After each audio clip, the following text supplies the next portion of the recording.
Despite losing his job because of the pandemic, a former resort chef decided to not wait around but create his own destiny.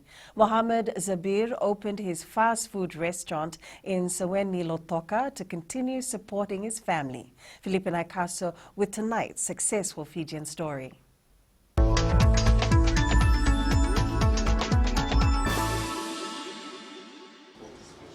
It's a humble establishment that was set up to look after the welfare of his family.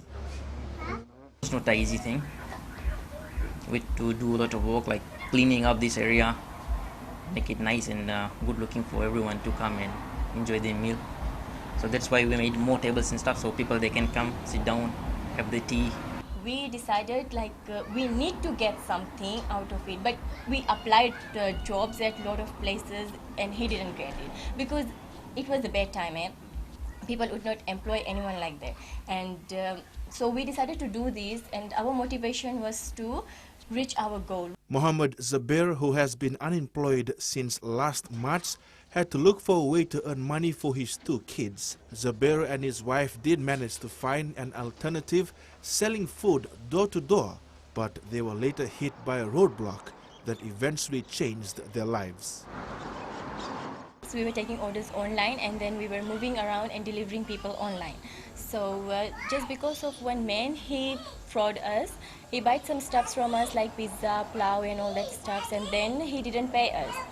And then we were like in a big loss from that man.